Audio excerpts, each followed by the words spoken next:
Chairperson, good morning, members. I was struggling to log in, so I had to call IT Parliament so that they can fix my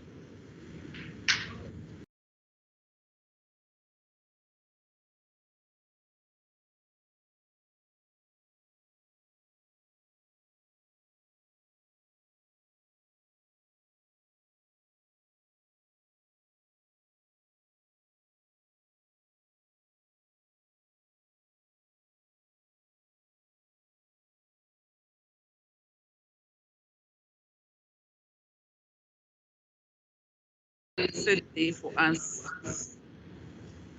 But now what she's doing, she's preparing to go back home.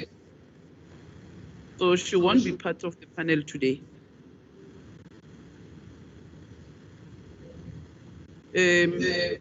I declare this meeting officially open so that we can start with our first candidate. Are you ready? Right? Or you're waiting for we're waiting for Honorable Bacha's letter so that he can also be able to log in. I'm hoping that all other members, their gadgets are fine. Yeah, accurate. Okay. Honorable Masiko. Thank you, Honorable Chairperson, and greetings to your good self and the honorable members. Chairperson, I'm looking at the element of time, and I know that by 2 o'clock there is a sitting of the NCLP. Out of the candidates that we're having, we have one candidate from the Eastern Cape. I would propose that we probably start with the candidate from the Eastern Cape, and if by 2 o'clock we have not completed, we adjourn, and then we continue with the rest of the other candidates when the sitting adjourns from the NCOP, because all the other candidates are from Gauteng. It's a proposal that I would request the subcommittee to consider. Thank you, Chairperson. Okay, is that candidate already? Chair, can we be guided by the support staff? Is the candidate from Eastern Cape here already? Okay, because they are still checking it. I think the other thing that we need to deal with is the one of the candidates yesterday was supposed to have been here at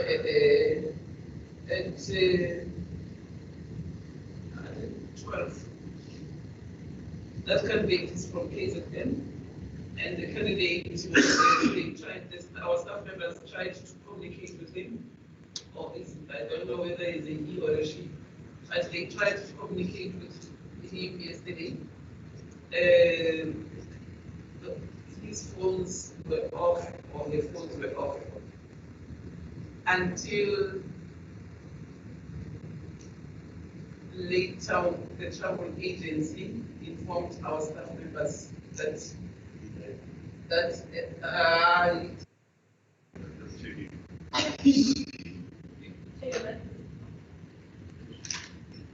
okay, one of the dates was supposed to have been interviewed around 1.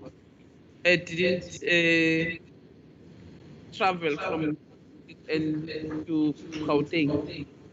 The traveling arrangements were made, and we were informed by the travel agency that they've cancelled the ticket because the person did not go to the airport. Our staff members have been trying to call the candidate, and the candidate was not answering yesterday. But later on, our staff members received an email from that candidate, and the candidate was saying, I don't know whether he was having a problem or an emergency or what, but the issue is that person was supposed to have communicated with our staff members in the morning so that they can be able to change the flights, because we make arrangements for all of them to travel to our venue. So if a person does not communicate and tell us that is having challenges, that means that man, then it will like a fruitless expenditure. So I'm not sure how much we deal with it, because the candidate was supposed to have been interviewed yesterday. That's why I'm throwing it to yourselves so that we can guide on how do we deal with that candidate.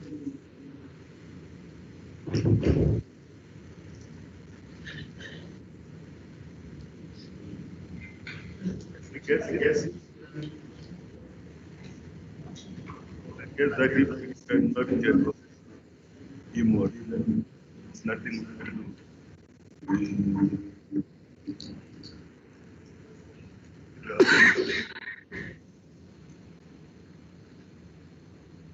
can't go back. Yes, opportunities given. So those arrangements were made by our staff members. The opportunity. Arrangements of candidates to move from point A to point B were made, because those who were staying very far from the farms or villages, arrangement was made that they need to go and sleep nearer to where they can access it transport easily to go to the airport. So they were booked in to sleep in Devon, so that they can, early in the morning they can fly to Joburg. So I'm not sure. I don't know how much we deal with it, but maybe you can assist us, Honorable MPT.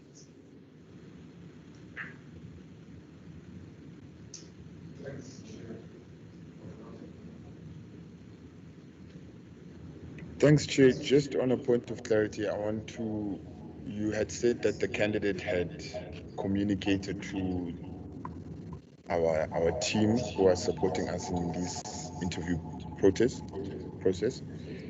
What was that communication? Can it be tabled so that we can hear exactly what it is?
To say that, can that communication of the candidate be tabled to the committee so that we can make a considered approach?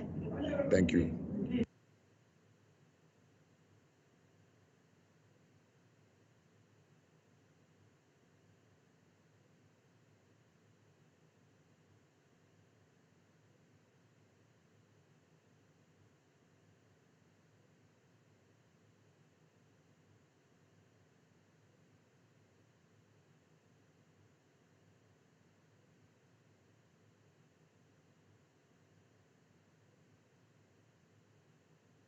Thank you, Chair. I'm saying that I would like the communication from that candidate to be tabled to the committee so we can make a considered approach. Thank you.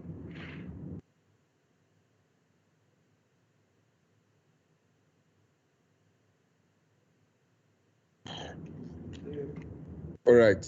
Can you hear me now, Chair?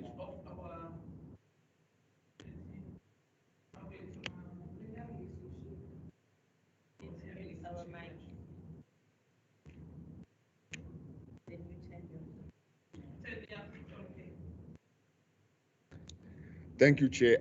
My point was to say that you had mentioned the candidate in question had sent some communication to the team that is supporting the subcommittee to conduct these interviews. Is it possible for that communication to be tabled to the committee so that we can make a consideration? Because I do think that there were many young people that wanted to be part of this process and who were not given an opportunity to be part of it. And to have a candidate who is now not able to even attend the interview process without a clear understanding of what their reasons or justifications were, I think, puts us in a very compromised position. So can we understand what was the reason the candidate was not able to attend the interview yesterday? Thank you.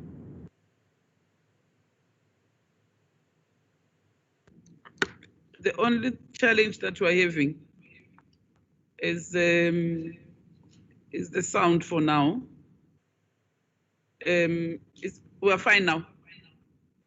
Oh, okay. Okay,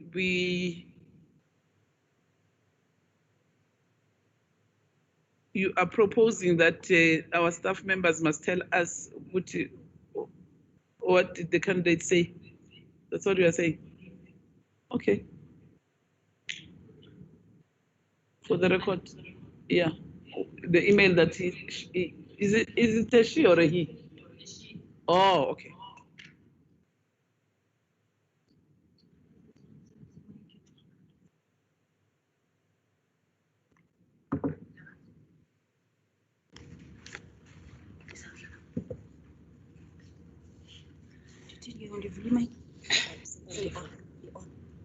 Okay. Good morning, honorable members. Oh, okay. Yeah, may you please mute your microphones, ne? Because one of the things that they are saying is sounding bad is because ama mics are on. That's why. Yeah, we're muting ama mic.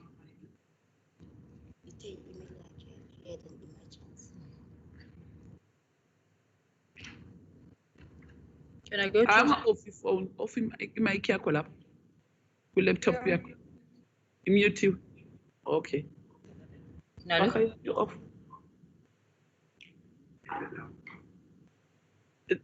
It's fine now. Okay. In.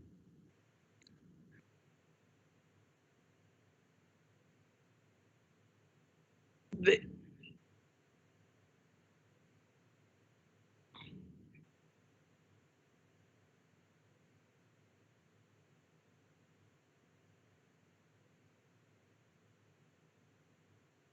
please.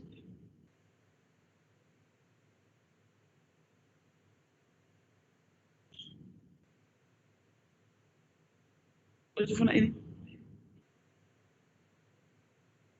Oh, okay.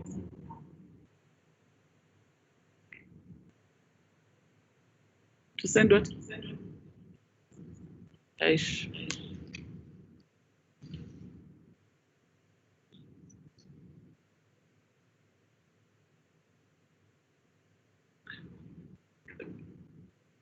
Hey, nazo nathatha isikhathi. Ukufunda nje email kunithatha 1 hour.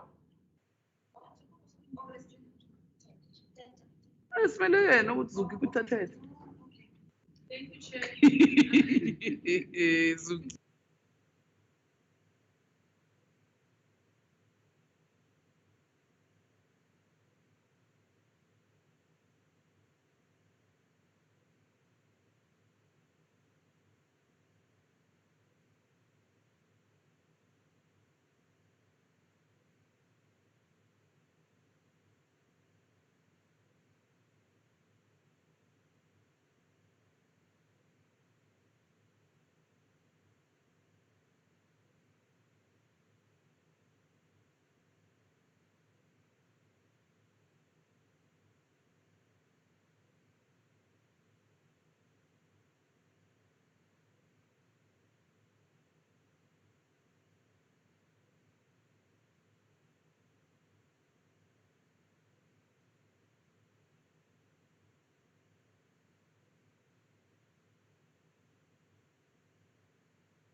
on, Chair.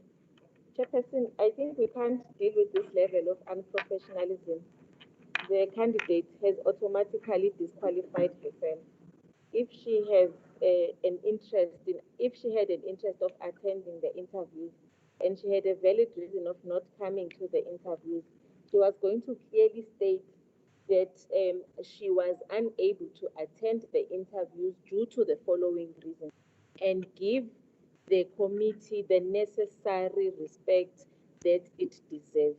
There was a time allocated for the candidate to come to the interviews. She was booked for using public finances to attend the interviews. She did not attend the interviews. So for me, she has disqualified herself. She has not given reasons why she has not attended the interviews. So for me, it's a case that she has resolved on her own.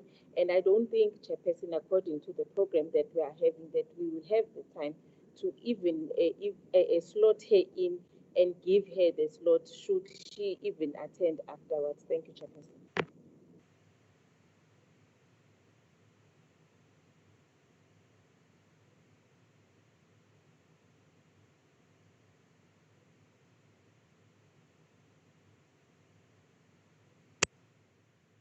Chairperson, ngiyazwakala? Ngibingelele Chair. No, mina ngokwami nami ngithi asivumelane no honorable Fikile lapho ukuthi no. Ngoba bevele nikezwe i-chance kwatholakala ukuthi unenkinga yokuthi uthi khona inkinga emvelele. Inkinga yiningi, khona ongayisho khona ongeke uyisho. Asithatheni njengoba kunjalo thina sidlulele phambili. Angiboni sibuye sithi simnikeza elinye ithuba. So we Sorry Chair, although kubuhlungu phela kukhona ekufana ngabe bafikile. Kodwa ke if inkinga ekungavele ivelele manje ngale member enyade sinayo kavuka mase kuthiwa iphuthu sekhona ongasasekho. Ngenzeka nayo khona inkinga ngempela emvelele.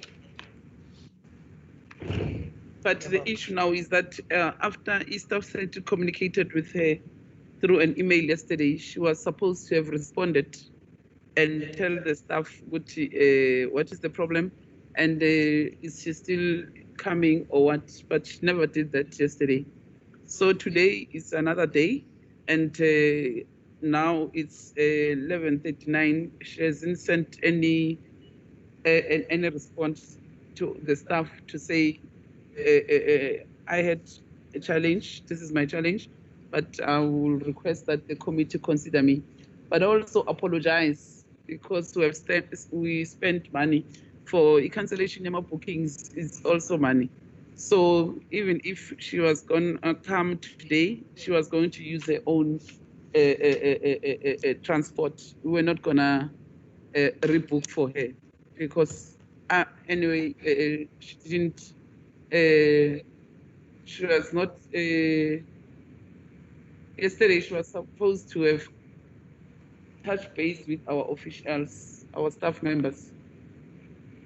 So, okay, let's continue. Let's call our first candidate.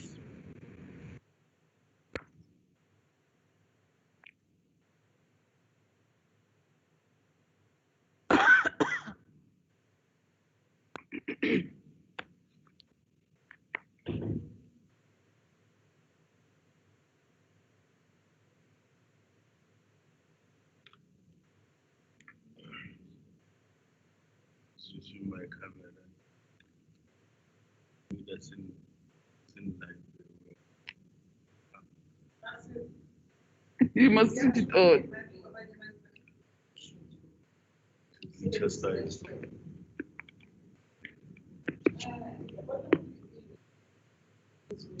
Ngaku SMS ile what?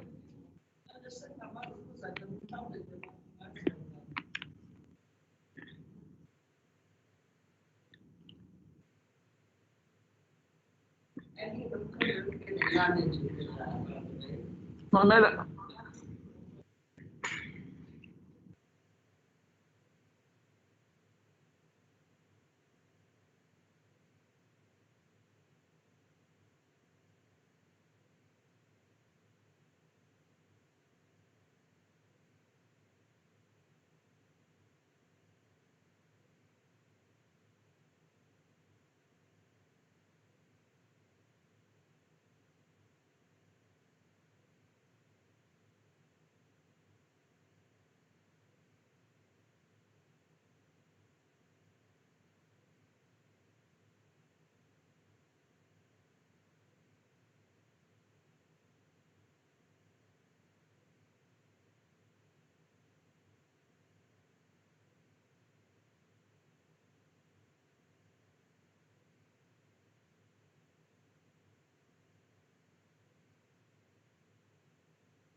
Are your videos on now?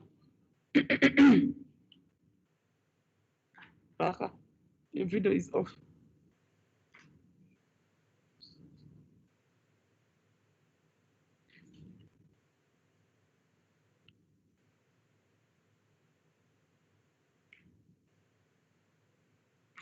This one. Good morning, Mr. Makadla. And how are you this morning? I'm getting there, I'm trying. Yeah. Yeah, ish. It said one of our members lost her sister today. And she was part of the panel. So she had to leave and drive back home to Mpumalanga. Oh, okay. Unfortunate. Yeah, it's just sad news that she received today in the morning. That's unfortunate.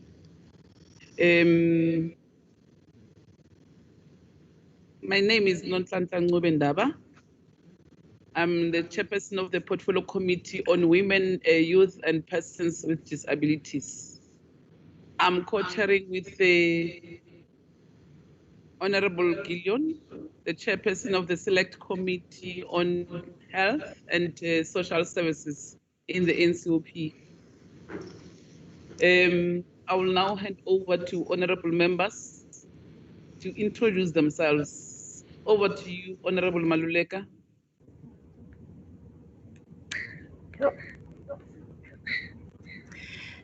Thank you, Chairperson. And good morning, Mr. Makadla. My name is Buitumelo Maluleke, member of this committee. Thank you. Thank you, Honorable Chairs, and good morning, Mr. Makadla. I'm Telisom Gweba, a member of this subcommittee.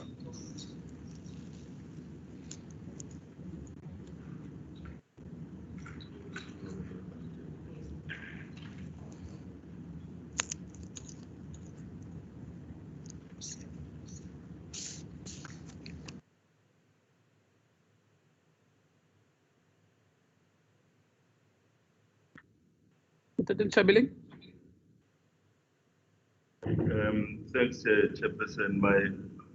My name is Elegant Chavele. I belong to this committee. So.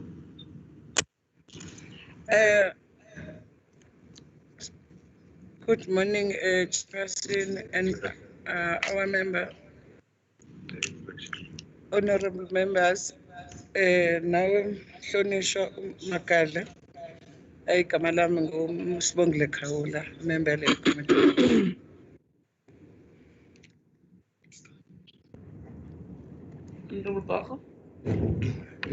Masibulise Mhlekazi. Igama nguMbulelo Bharha, ulilungu lale committee.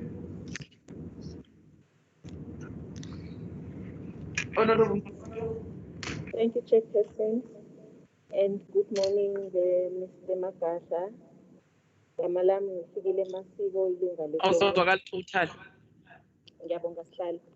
And good morning, Mr. Makadla. Igama lami ngifikile Masiko ilunga le-committee. Honorable Mpiti. Thank you, Chair. My name is Louis Olompiti and I'm a member of this committee. Thank you very much, honorable members. I will request that all members must log in and switch on their videos. And when somebody is speaking, I will request that all honorable members to mute their mics so that the sound can be better. I will request that we limit movements because it doesn't look professional, you know, and especially when the candidate is in and when there are a lot of movements, it looks very clumsy and unprofessional. So I will also request that members, when there's a candidate already seated, when the candidate is seated, Yeah, members must please try, even if you want to go to the loo, please try your level best to sit down, because tomorrow I don't want us to be questioned unnecessary, so that we respect each and every candidate that is in. And now then, even our staff members, you must try that when you make your movements, you go and clean those mics immediately after a candidate, so that you don't disturb a candidate. When the candidate is already there, then you start cleaning the mics. It's not right. So, and hopefully, Neliswa, you are recording as we have agreed.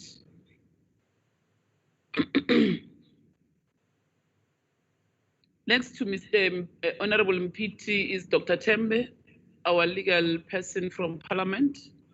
And at the back there, we have Ms. Jiba, Nomvula Jiba. She's a committee manager in the committee section. And then the lady sitting next to Nomvula Jiba is Neliswa Nobatana, our committee secretary. And the lady who was cleaning those mics is Miss Uzuki France. She's one of the coordinators in the select committee, health and social services in the NCOP. Our chairperson, Honorable Gillion, she's not here physically, but she's on visual a platform. So you are going to see her in your gadget there. I think Uzuki have shown you which one, when you start talking, where is your mic, so that you can unmute and start responding to the questions from honorable members. If you don't understand the question, you are free to ask the member to repeat the question again. You are going to get follow-ups from other members, even if the question was not raised by that member. And then at the end of the interview, you will, if you have something to raise with us, you want to ask anything, you can ask us, for as long as you are not asking something that is impossible. And we wish you good luck. Yeah, and relax, feel free. If you feel ukuthi usigidi uyashaya, shaya kakhulu, phuza amanzi. Yeah, and relax and make yourself comfortable. It's just an interview and it's normal. You know, especially when you're the first candidate, it's always the case that you are not sure, what is it that they are going to ask me? Yeah, thank you very much, Honorable Makaza. The first question is, tell us about yourself. Who are you? Where are you coming from? How many people you have killed? And why have you applied for this post? And why do you think you're a suitable candidate to be appointed to serve in the board of NYDA? Obviously, that one, with how many people you have killed, it's on the lighter note. Just to make you comfortable, okay. Okay, over to you. You've got 45 minutes with us, ne? All right, Chair. Okay. No, thank you very much, Chairperson, and good afternoon to yourself as well as members of the committee. And thanks for the opportunity to speak to you as part of this interview. Now, by way of introduction, as you've clearly captured, I'm Siyabonga Magadla, born and bred in Butterworth in the Eastern Cape. in a small village called Jojweni. I did my primary schooling in the Eastern Cape, secondary schooling in the Eastern Cape, until I matriculated in 2001, where after I then went to the then PE Technikon, which is now Nelson Mandela Metro, to pursue studies in a national diploma in journalism and media studies. Subsequent to that, I then came to Gauteng, where I furthered my studies with the Tshwane University of Technology, where I did a BTech in journalism as well as media. Having felt the need to diversify in terms of my academic qualifications, I then enrolled for a bachelor's degree in government administration as well as development with the University of South Africa, which I successfully completed. And I'm currently enrolled for an honors degree in development studies with the University of South Africa. That's in terms of my academic background, Chair. But in the process of that, I've been able to collect a number of certificates, including a certificate in business communication from UNISA, as well as a certificate in branding and marketing management from the Vega School of Business and Branding.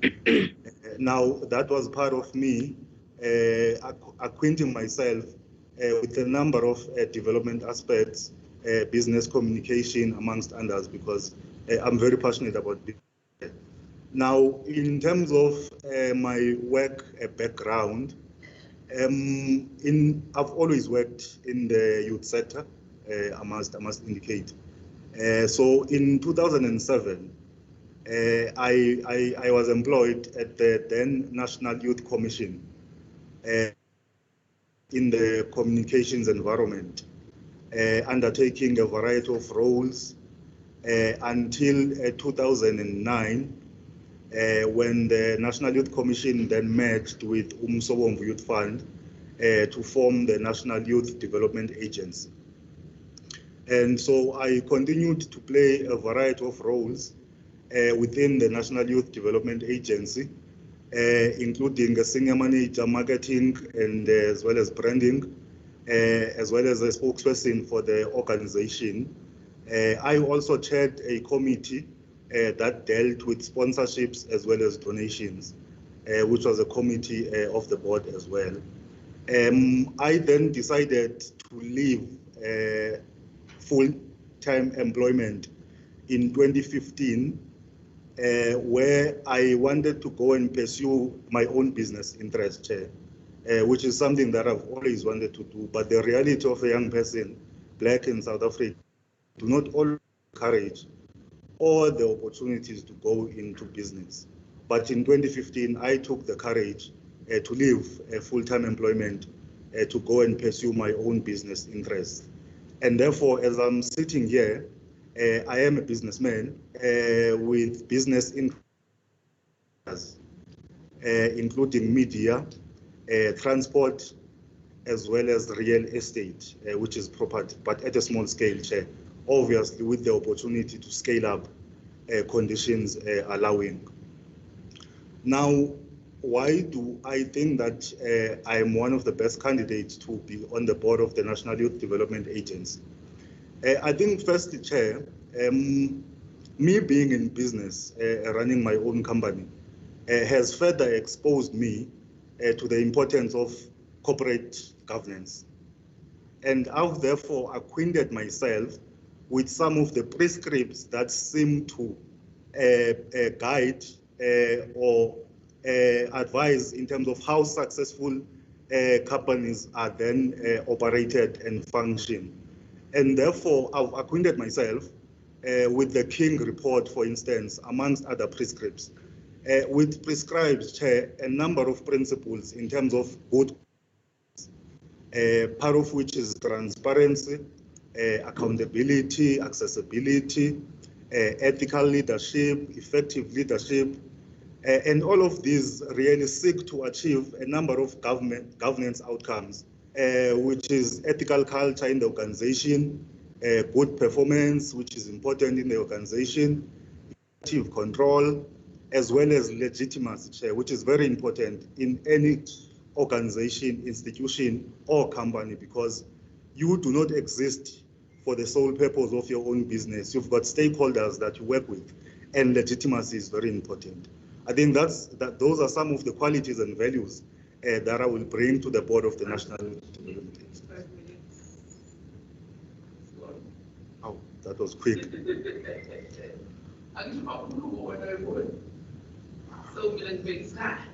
Okay.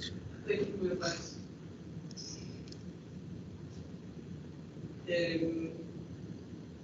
I'll now take hands from honorable members.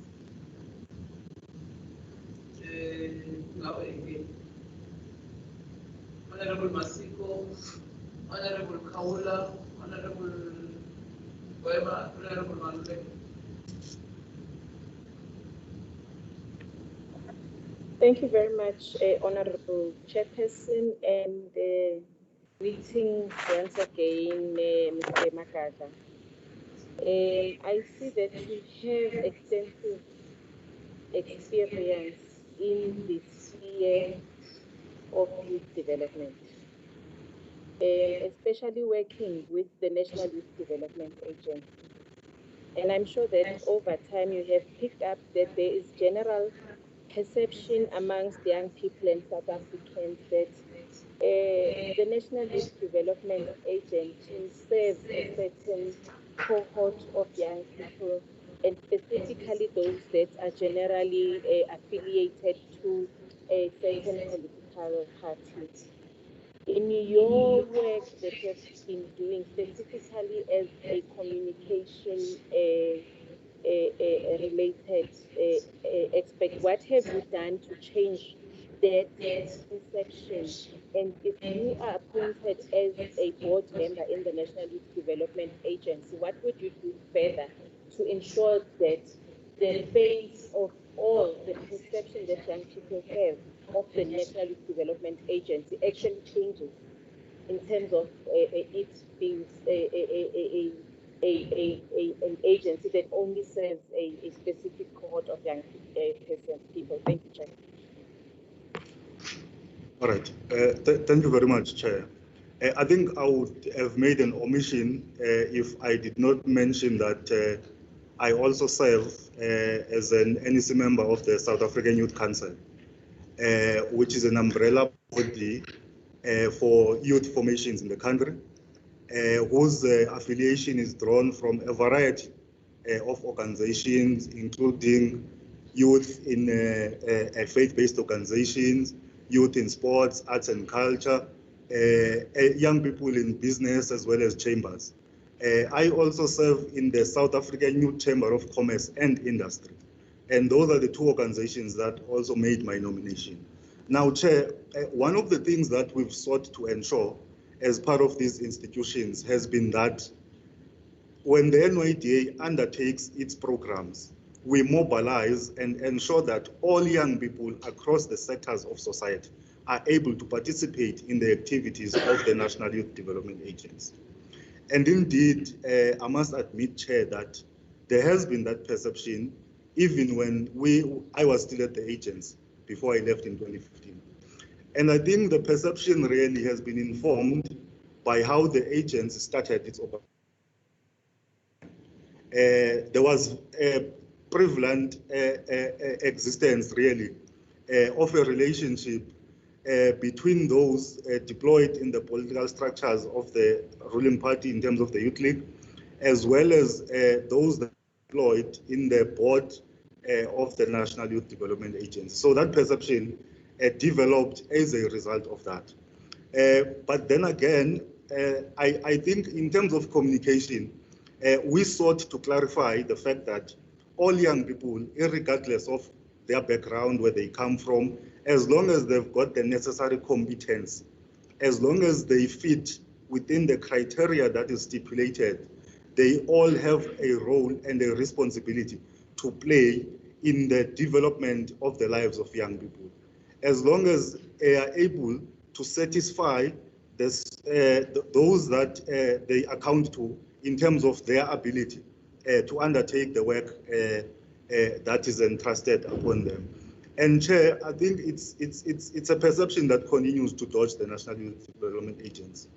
And I think also it's an opportunity for the committee, by the way, because as part of this process also, we've seen a number of complaints of social media and other platforms that has continued to raise such concerns.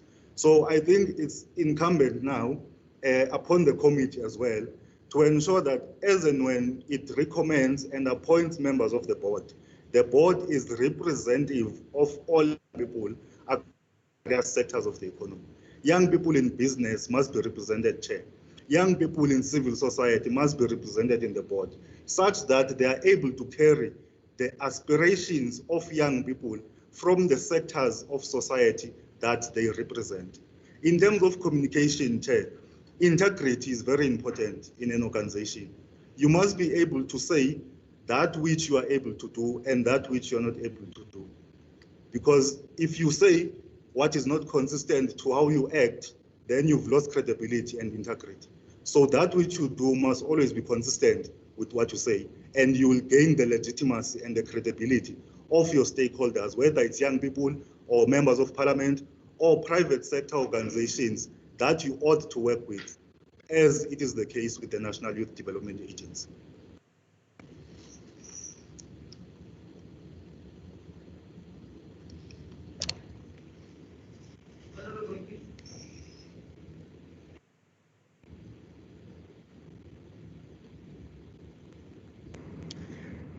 Thank you so much, Chair, and a good day to everyone who's watching and to the candidate. Thank you so much for joining us. I just want to ask a question. I see that you have been involved with the NYDA for quite a long period, and you have a good understanding of what is required. When looking at the NYDA from your own experiences while serving in the NYDA, what were the shortcomings that you came to know while serving in the NYDA, and how exactly would you change them practically should you be appointed to the board? Okay.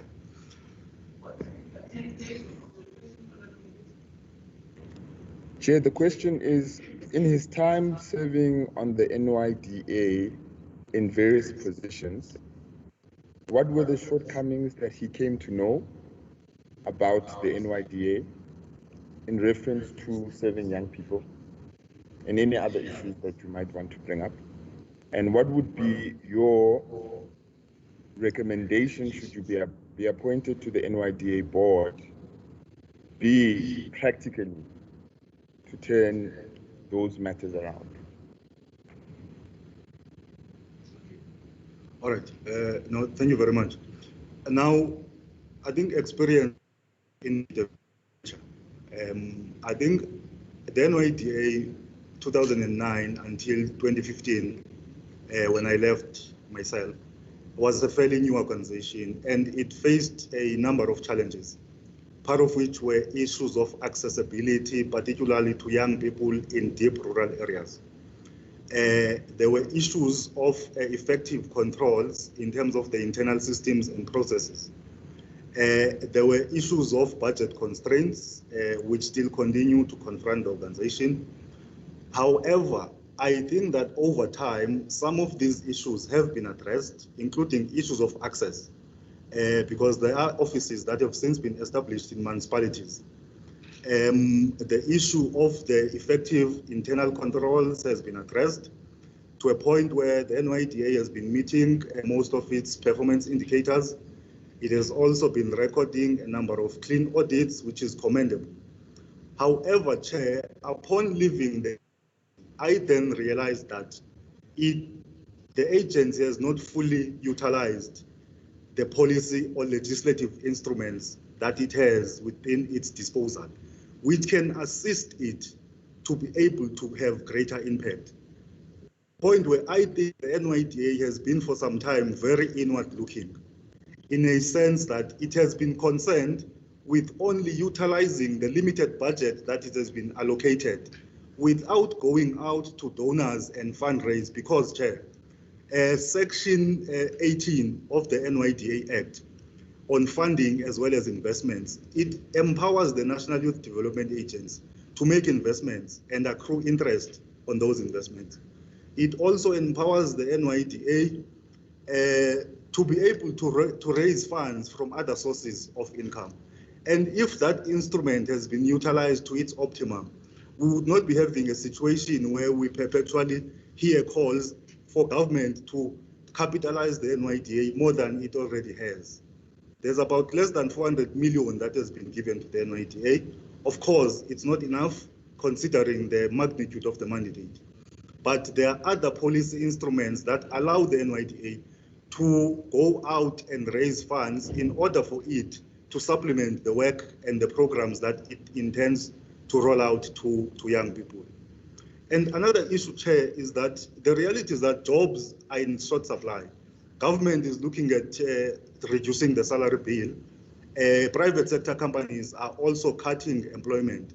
And therefore, we need to promote entrepreneurship.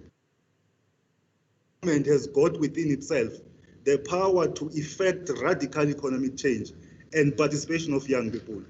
Annually, government spends over 500 billion in procurement of services and goods. Now, the preferential procurement bill, the amended one, which was published, seeks to redress that. The one that was published for comments, Chair. Yes. That bill seeks to ensure that government utilizes its power through supply chain and public procurement to ensure that it favors previously disadvantaged groupings.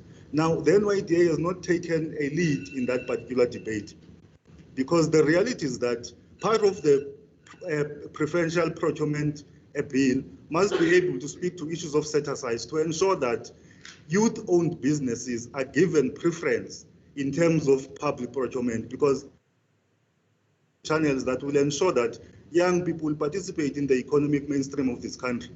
Because the current legislation prohibits companies that do not have experience from tendering. If you know the tendering process, you would know that if you don't have enough years of experience already, you are at a disadvantage. If you don't have enough reference letters, you are at a disadvantage. If you can't provide, you are at a disadvantage. As a new youth-owned company, where do you get all of those if you are thrown into the jungle to compete with big businesses that have been in the sector for a very long time?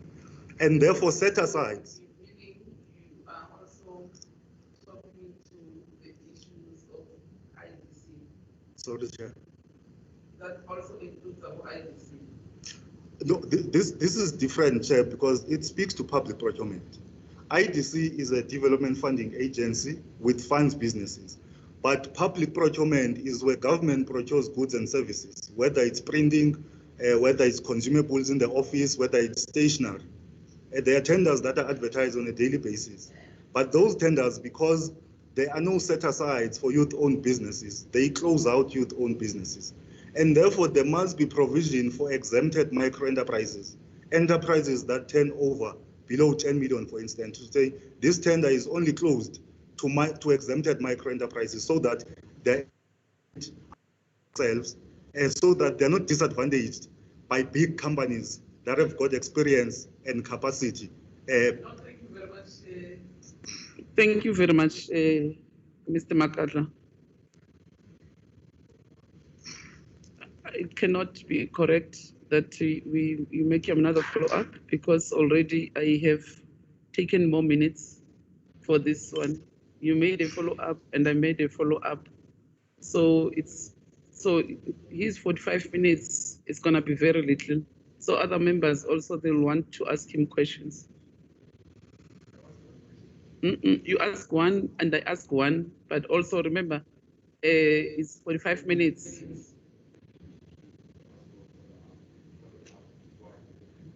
Sorry? You did follow up.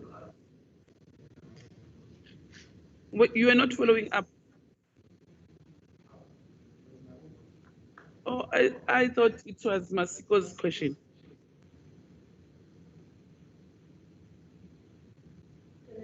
Yeah.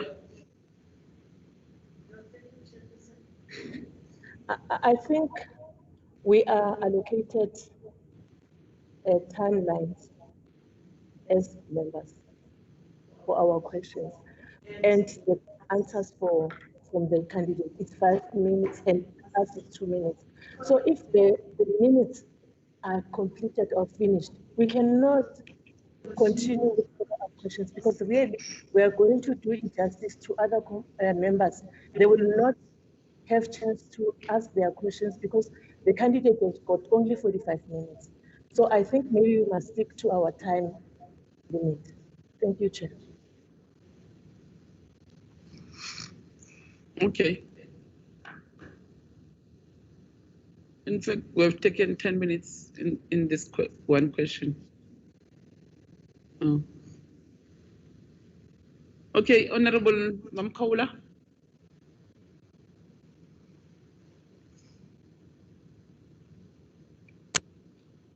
Thank you, Chair. Yes, sir. Ngibonga Chairperson, ngikubingelele ngihlonishwe amagama. Engikujabulela kwena ukuthi uke waba yingxenye kule bhodi yake NYDA from 2007 to 2015. Owami-ke umbuzo uthi lana phansi nezikhali zokuthi i-NYDA yona kade yalona kodwa kuney'ndawo gcina kungama-ofisi kuphela ahlezi angenabantu abasizayo njengokuthi nje into eningi i-NYDA but ayinayo indlela yokusika ukuthi ngoba isikhathi esinele ukuthi intsha iqashe noma into esifisa ikwazi nakibona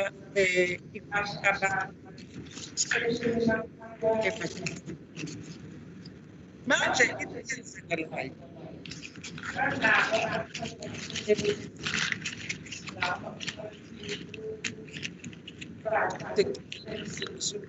asifikile lapho lelufisa kakhulu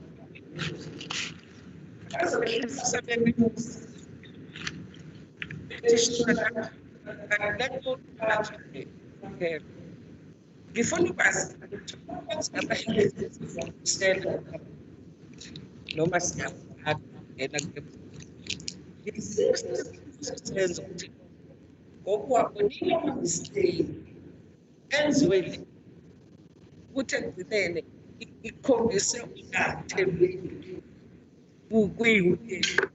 abantu abesifazane abakhubazekile nabo even njengoba kuyimanje uyabona abantu besifazane bayafa left and right, abanye bahlukumezeka even emaplazini nakhona kuney'ngane uthola intsha ukuthi igcine siyayifaka emaplazini igcine yini wena uzosenzela yona la isiqiniseko ukuthi no mina mangena ukuthi ngizokwenza sure ukuthi abantu intsha la eSouth Africa izoyeka hlala enye nje budget yingenxa yesifeyila yini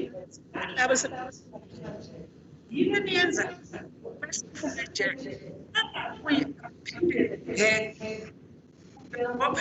Isikhathi kaMamkhawula siphelile.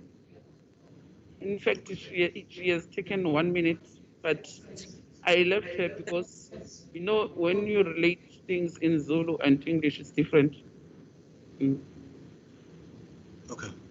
No, thanks a lot for the question, Mamkawul Njabulal.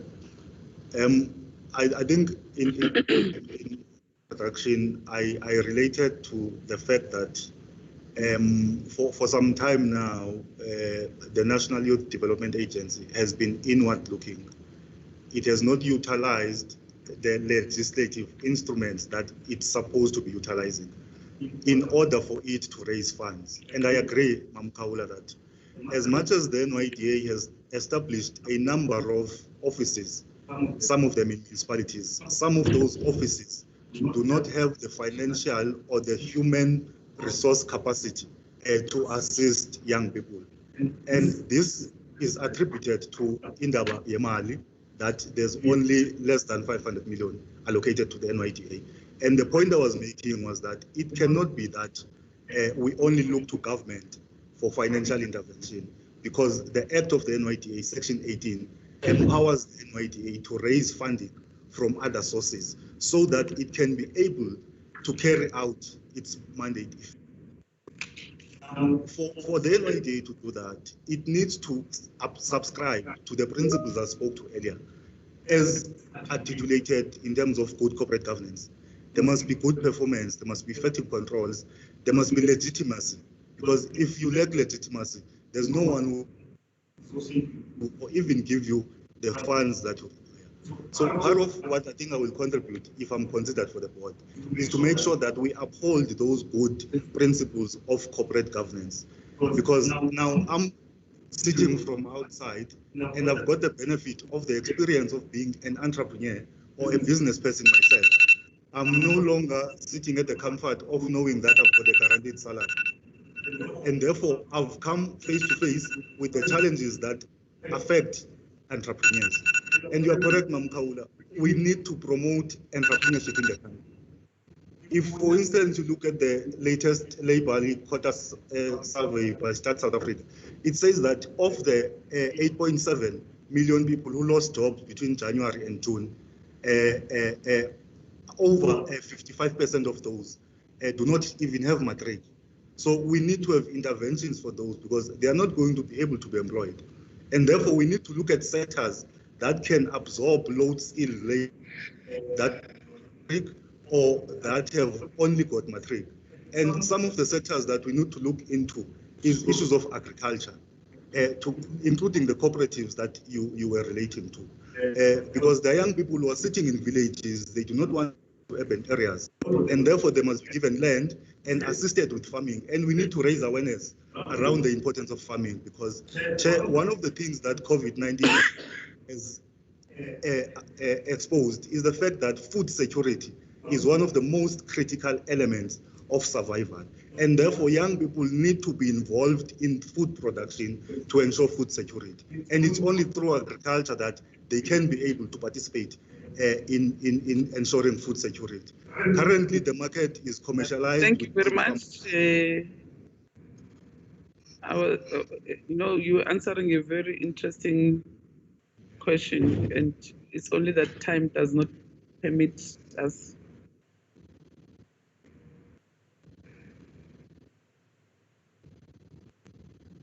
Honorable Maluleka.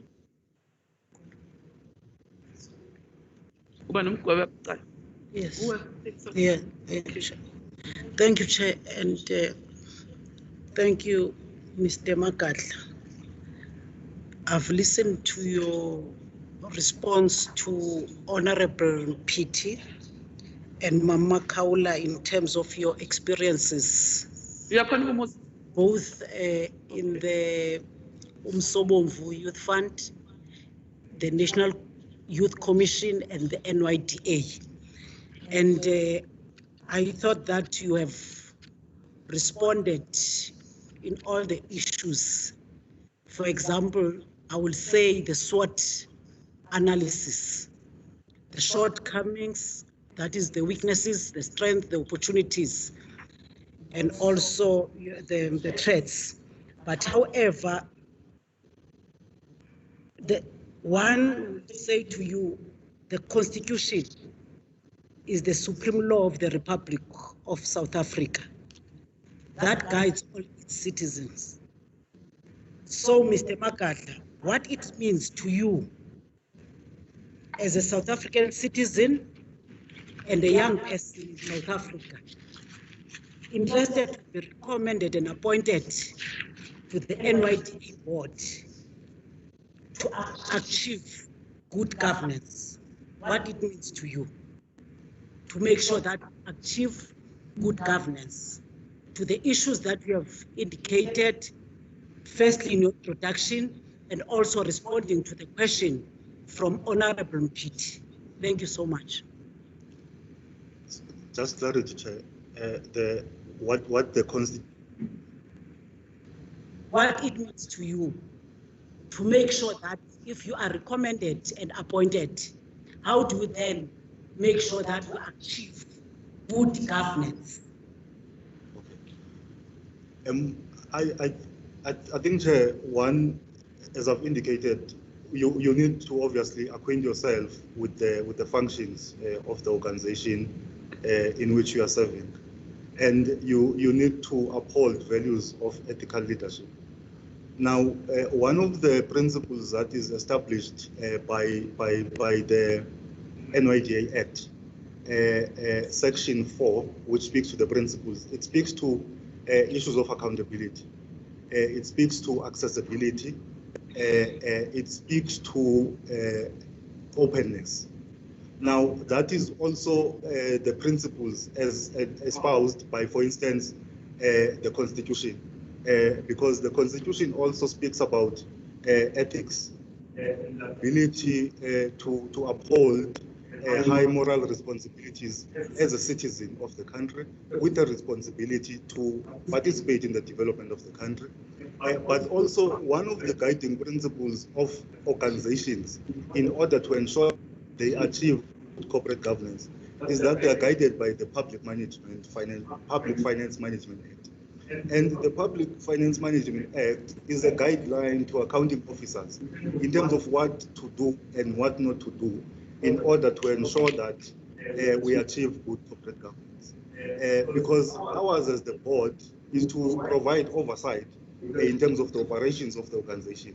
It is to ensure that at all material times, we have got the best interest of the organization and to ensure that it achieves its statutory obligations. And if we understand that, we'll be able to carry through our mandate with ease. And we will be able, Chair, to achieve this question of legitimacy, because it's the one that ensures that you work well with stakeholders, you are able to achieve partnerships, you are able to raise funds that will assist you in undertaking a broad mandate, because there's millions of young people who are looking to the NYDA for them to improve their lives, and we don't have enough time.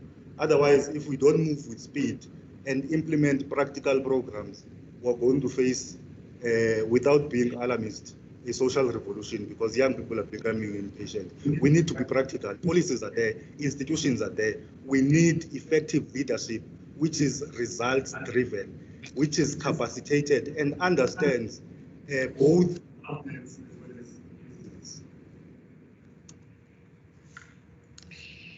If I may make a follow-up question, you know, as you were answering the question, Yaga Honorable Mkweba and Yaga Kaula, one thing that came to my mind is,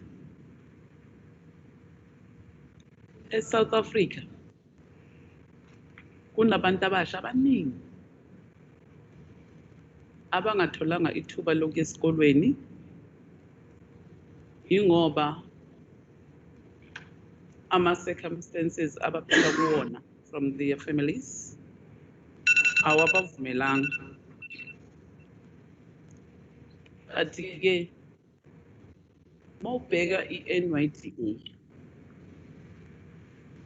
ubheke futhi nabantu ngale ndlela abakhulume ngakhona makwenziwe i-shortlisting, bebathatha ukuthi mhlambe abantu ababalulekile kakhulu, abantu abafundile,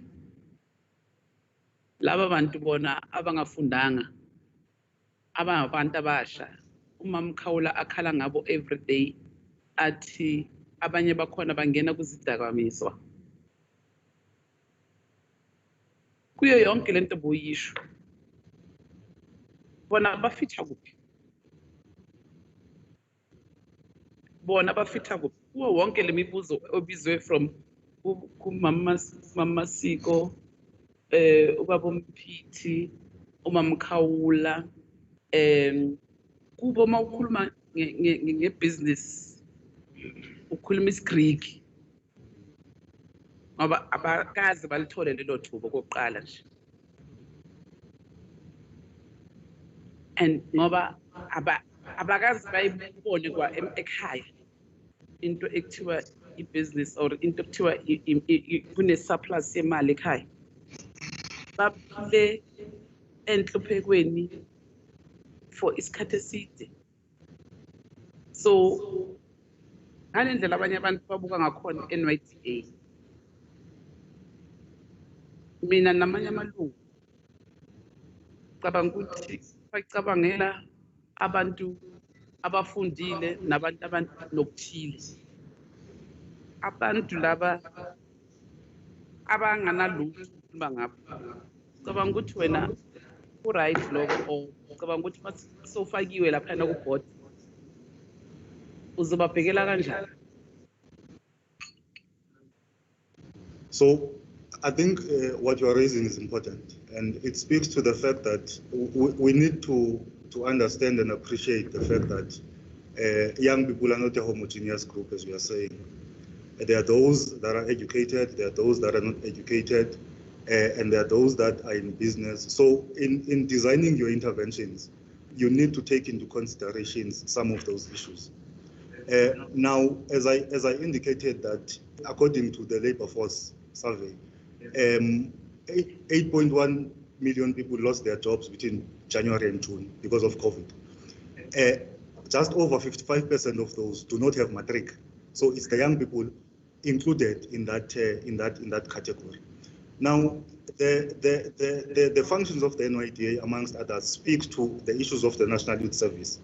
And our understanding of the National Youth Service is that it seeks to empower young people with skills as they undertake service in the assist them to build level of patriotism, to contribute to nation building, but acquire skills in the process that they can be able to utilize.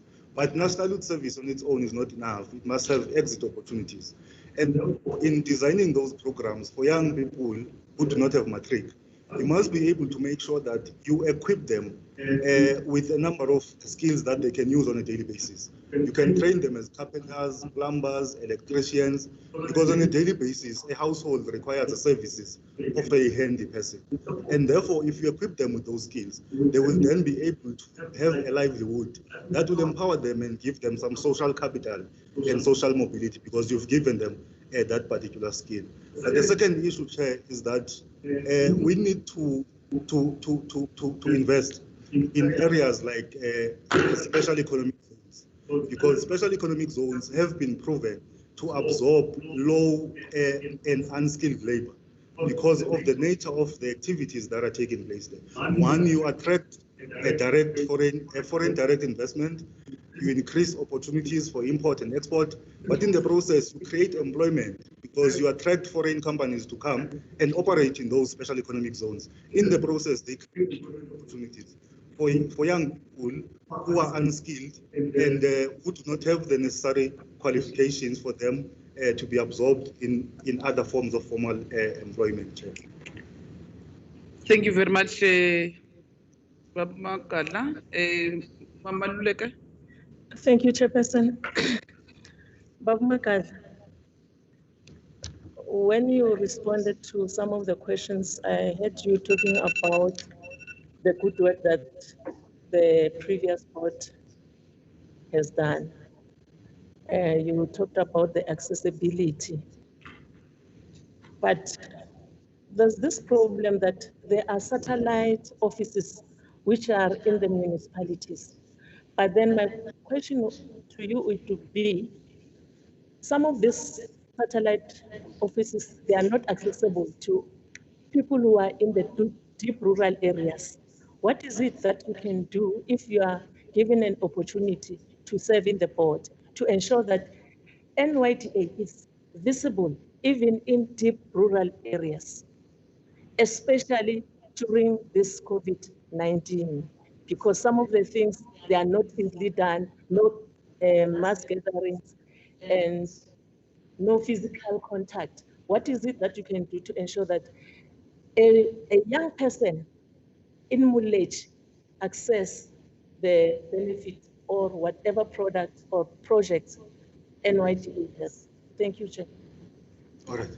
Thank you very much. I'll answer that, Chair, twofold. One, in interaction. There's local municipalities in all the localities in our communities, and therefore offices of the NYDA still need to have presence there. They should not only be in districts, local offices. There should be offices there. Now, the second issue is that one of the biggest challenges that is facing young people is access to data services, so that they can go online and search and access information. Now, one of the things that we need in fact, the NYDA is empowered, by the way. Section 3 of the Act that establishes the NYDA gives it a number of objects to promote uniformity of approach, to design, initiate programs, to promote coordination amongst government organs, civil society, and so on. And I think, like I said, the NYDA has not used these instruments to even hold government accountable. Since there's been a debate about the release of spectrum by the Department of Postal Services and Communications, as well as ICASA, which would make it easy for young people to gain access to data services. As you are saying, ma'am, that we cannot gather now in groups. So we've migrated to online services, but young people still have a challenge of not being able to access due to high data costs. Now, we need to immediately deal with the issue of releasing of spectrum, which will ensure that data is available in rural areas, but also there's increased competition amongst the big players in the telecommunications industry. The other thing is that the NYDA needs to fundraise and raise resources to make sure that it deploys mobile offices in the form of vans that will be equipped with the necessary equipment, so that it goes to these areas where they can have offices to interact directly with young people. At least a mobile van is something that can move from one place to the other, as opposed to a physical office. Thank you very much.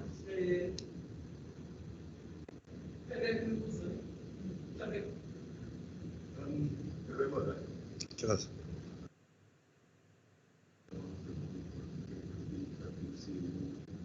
Accepting the NYDA.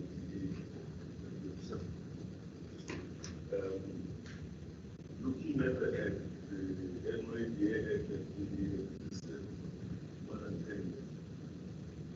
And I know there are things that need to be changed, you know, to fit to today's times. So I just want to check, when you were there and now when you look at the APA, are there changes that you notice in terms of policy? And how do you think the board or the APA, what are the things that need to, because you know there are a lot of regulations, the PFMA and all. And of course, that treasury regulations, national treasury regulations, and the other again, the challenge is that among the other things that the NDA is to do is to build capacity of young people. But the mandate lies with the Department of Education and the city. So as the board, how you are you going to be able to run all these things harmoniously, ensuring that young people who how are we going to use the PFMA and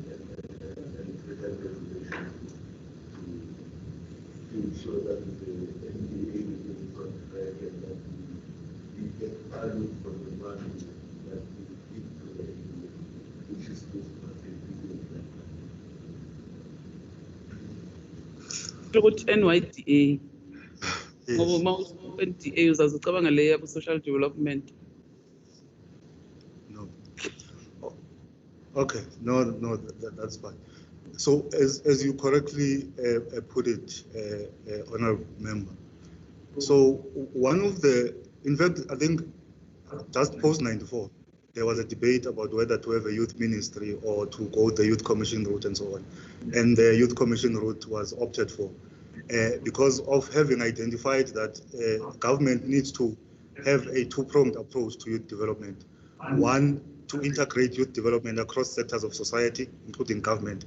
And the second one is to implement direct programs that impact on the lives of young people.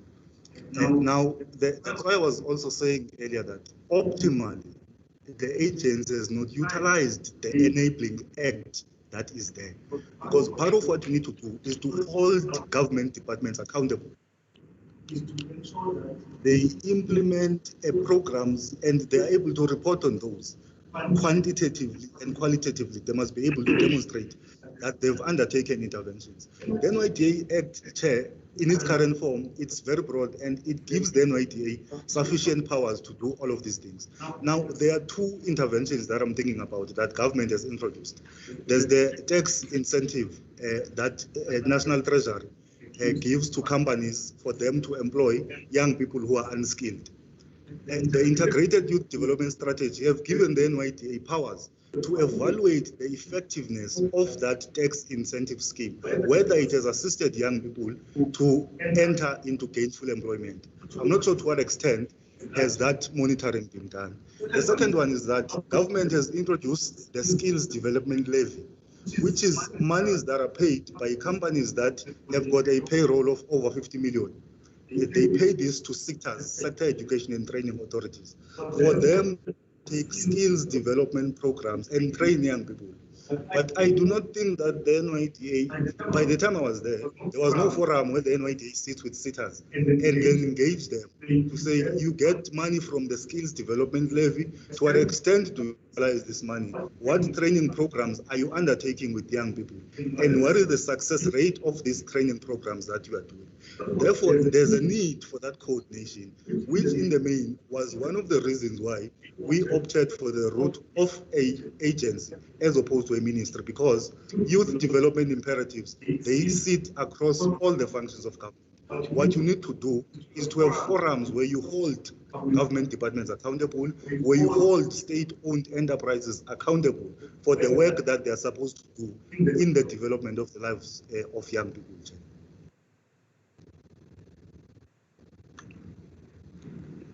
You know, while you were answering and Honorable Nshaveling was asking you a question, I wanted to check with you in terms of policy frameworks that government is using. Which, in your own view, and the manner in which NYDA is operating, do you think they've met,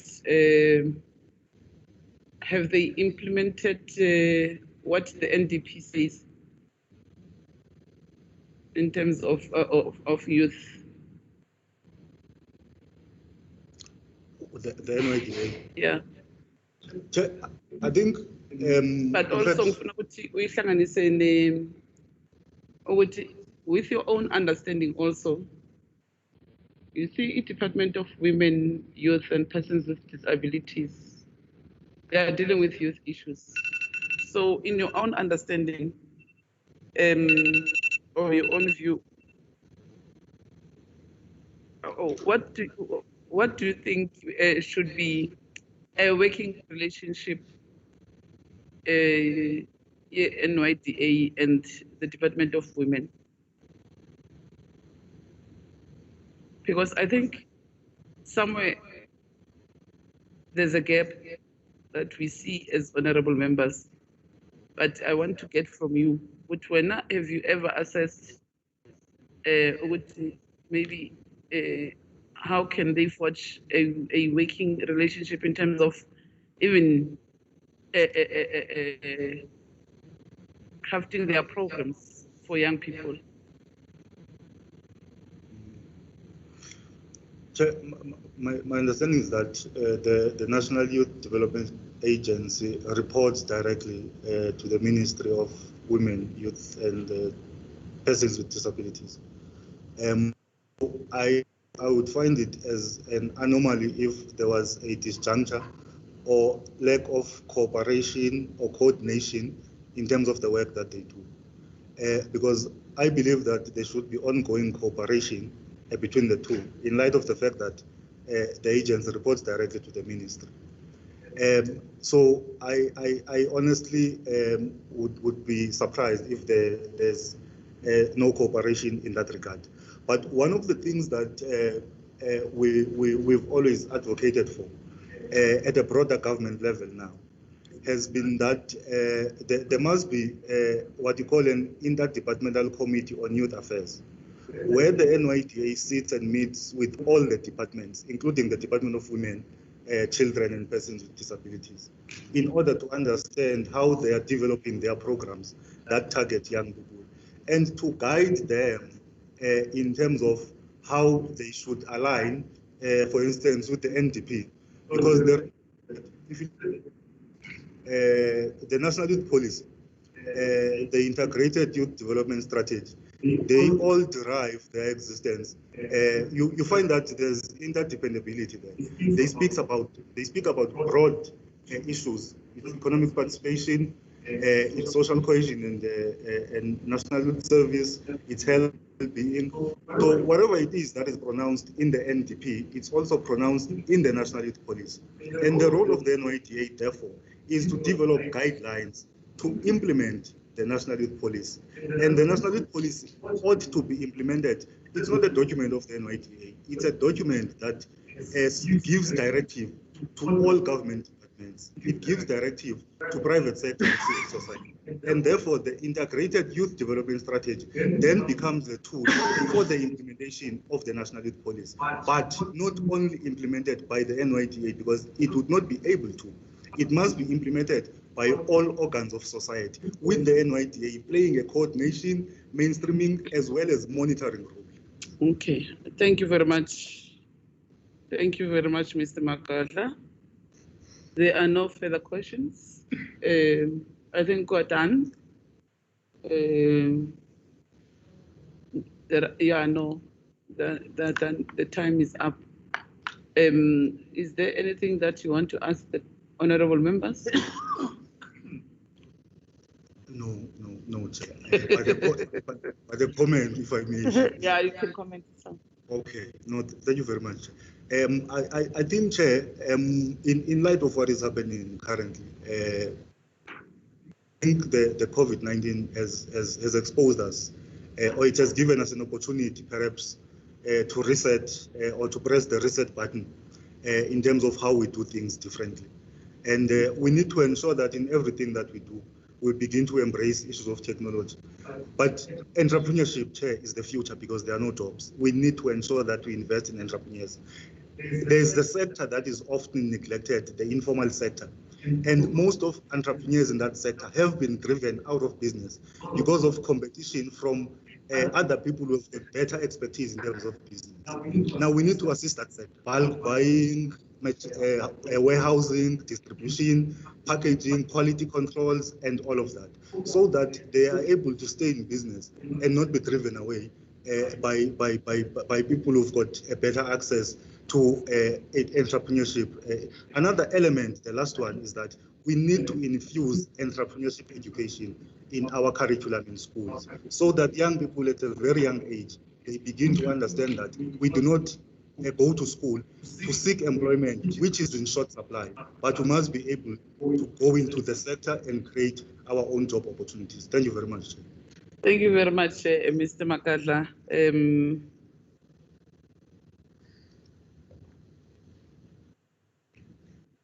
We will thank you very much for your time first. Thank you very much for your time first. and honoring our invitation for these interviews. And we wish you good luck. And we will be finishing our interviews on Friday and finalizing our deliberations on the outcomes of the interviews next week. And then go to the House, present the report. Both houses will present the report. And then you know the houses, ne? I mean, a National Assembly and NCOP. And then the Speaker will take these reports to the President for the appointment. So it's the President that makes the final decision to appoint people who are going to serve in the board for NYDA. But thank you very much. Yeah, drive safe. Bese uyaphinda